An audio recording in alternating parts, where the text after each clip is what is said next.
ভারতের সবচেয়ে পরীক্ষিত বন্ধু হল রাশিয়া। সস্তায় খনিজ তেল হোক বা সামরিক সরঞ্জাম বা বিশ্বমঞ্চে সমর্থন দিয়ে পাশে থাকা, রাশিয়া থেকে আমরা সবগুলোই পাই। অন্যদিকে আর এক শক্তি আমেরিকা, যার সাথে ভারতের ব্যবসায়িক সম্পর্ক জোরদার থাকলেও ভালো বন্ধু হয়ে ওঠেনি কখনো। অবশ্য আমেরিকা কারোর সাথেই বন্ধুত্ব করে না, শুধু নিজেদের প্রয়োজনে ব্যবহার করে। সাম্প্রতিক সময়ে গ্রিনল্যান্ডকে কেন্দ্র করে ন্যাটোর মধ্যে যে ঝামেলা লেগেছে তা থেকে এটা সহজেই প্রমাণিত হয়। আমেরিকা সারা বিশ্বে ট্যারিফ খেলছে, আর ভারতের ওপরেই সবথেকে বেশি ট্যারিফ লাগিয়ে রেখেছে আমেরিকা। ট্রেড ডিলও আটকে রয়েছে, এবং এই আটকে থাকার কারণও আমেরিকা। আমেরিকা চাইছে ভারত রাশিয়া থেকে সস্তার তেল কেনা বন্ধ করুক, অথচ নিজেরাই রাশিয়ার সাথে বাণিজ্য করছে, চীনও করছে। তবে এবার ট্রাম্প এক অন্য পথ নিয়েছে, যা ভারতকে চিন্তায় ফেলেছে। বন্ধুরা, প্রাউড বেঙ্গলি চ্যানেলে আপনাদের সকলকে স্বাগত জানাই। ভিডিওটির বাকি অংশ শোনার আগে একটি লাইক করে দিন, আর কমেন্টে লিখে দিন রাশিয়া ও আমেরিকার মধ্যে কাকে ভরসা করা উচিত। চটপট লিখুন কমেন্ট বক্সে। সাম্প্রতিক বিশ্ব রাজনীতিতে জ্বালানি তেলের বাজার এক নাটকীয় মোড় নিয়েছে। আন্তর্জাতিক বিভিন্ন সংবাদপত্রের তথ্য অনুযায়ী আমেরিকা ভারতকে রাশিয়ার তেলের পরিবর্তে ভেনেজুয়েলার তেল কেনার প্রস্তাব দিচ্ছে। এই সিদ্ধান্তের পেছনে রয়েছে দীর্ঘমেয়াদী ভূ রাজনৈতিক সমীকরণ এবং ট্রাম্প প্রশাসনের কড়া শুল্কনীতি। মূল ঘটনা কী? আমেরিকা ভারতকে জানিয়েছে যে রাশিয়া থেকে তেল আমদানি কমাতে ভারত শীঘ্রই ভেনেজুয়েলা থেকে তেল কেনা শুরু করতে পারে। মজার ব্যাপার হলো, গত বছর ভারত যখন ভেনেজুয়েলা থেকে তেল কিনেছিল, তখন ট্রাম্প প্রশাসন ভারতের ওপর শুল্ক আরোপ করেছিল। কিন্তু এখন ইউক্রেন যুদ্ধে রাশিয়ার আয়ের উৎস বন্ধ করতে আমেরিকা নিজেই ভারতকে ভেনেজুয়েলার তেলের দিকে উৎসাহিত করছে। কেন এই আকস্মিক পরিবর্তন? এই পরিবর্তনের পেছনে প্রধানত তিনটি কারণ রয়েছে। রাশিয়ার ওপর চাপ সৃষ্টি। ইউক্রেন যুদ্ধের জন্য রাশিয়া যে অর্থ ব্যয় করছে তার একটি বড় অংশ আসে তেল বিক্রি থেকে। ভারত রাশিয়ার তেলের অন্যতম বড় ক্রেতা।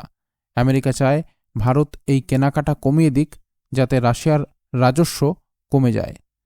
ট্রাম্পের শুল্ক নীতি। ট্রাম্প প্রশাসন ভারতের ওপর মোট 50% শুল্ক আরোপ করেছিল। এর মধ্যে 25% ছিল ভেনেজুয়েলার তেল কেনার জন্য, এবং বাকি 25% ছিল রাশিয়ার তেল কেনার জন্য। ভেনেজুয়েলার ওপর মার্কিন নিয়ন্ত্রণ। 3রা জানুয়ারি ভেনেজুয়েলার প্রেসিডেন্ট নিকোলাস মাদুরোকে মার্কিন বাহিনী বন্দী করার পর ওয়াশিংটন এখন দেশটির তেল শিল্পের ওপর অনির্দিষ্টকালের জন্য নিয়ন্ত্রণ নেওয়ার পরিকল্পনা করছে। অর্থাৎ এখন ভেনেজুয়েলার তেল কেনা মানে প্রকারান্তরে আমেরিকারই নিয়ন্ত্রণে থাকা একটি উৎস থেকে তেল কেনা।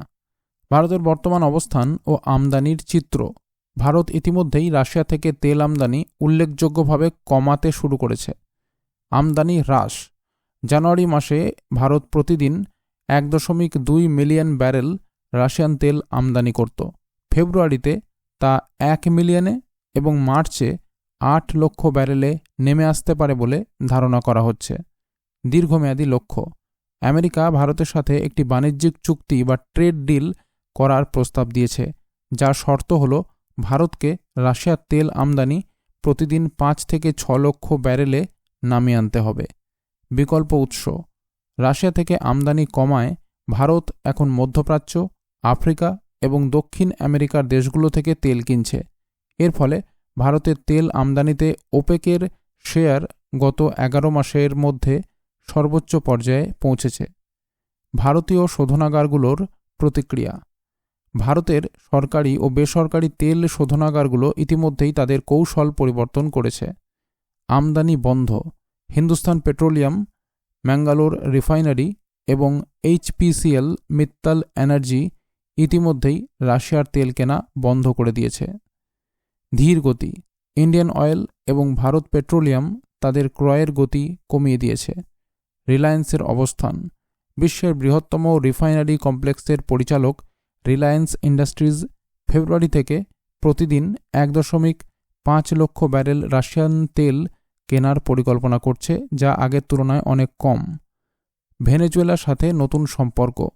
ভারতের প্রধানমন্ত্রী নরেন্দ্র মোদী এবং ভেনেজুয়েলার অন্তর্বর্তীকালীন প্রেসিডেন্ট ডেলসি রড্রিগেজ সম্প্রতি টেলিফোনে দ্বিপাক্ষিক সহযোগিতা নিয়ে আলোচনা করেছেন। ভেনেজুয়েলা তাদের হাইড্রোকার্বন সেক্টর বেসরকারি বিনিয়োগের জন্য উন্মুক্ত করেছে, যা ভারতের জন্য একটি বড় সুযোগ হতে পারে। ভেনেজুয়েলার কাছে বর্তমানে বিশ্বের বৃহত্তম প্রমাণিত তেলের মজুদ রয়েছে। আমেরিকার এই প্রস্তাব ভারতের জন্য যেমন একটি সুযোগ, তেমনই একটি চ্যালেঞ্জ। একদিকে আমেরিকার সাথে বাণিজ্যিক সম্পর্ক উন্নত করার সুযোগ তৈরি হচ্ছে, অন্যদিকে রাশিয়ার মতো পুরনো বন্ধুর সাথে সম্পর্কের ভারসাম্য বজায় রাখাও দিল্লির জন্য গুরুত্বপূর্ণ। তবে এটি পরিষ্কার যে আগামী কয়েক মাসে ভারতের জ্বালানি আমদানির মানচিত্রে ভেনেজুয়েলা একটি বড় জায়গা দখল করতে চলেছে। তো বন্ধুরা, এই ছিল পুরো খবরটি যদি আপনার গুরুত্বপূর্ণ মনে হয় তাহলে এখনই শেয়ার করে দিন, আর চ্যানেলটি যদি আপনি সাবস্ক্রাইব না করে থাকেন তাহলে এখনই সাবস্ক্রাইব করে নিন। বন্ধুরা, দেখা হবে পরের ভিডিওয়। এখনকার মতো এই পর্যন্তই। ধন্যবাদ।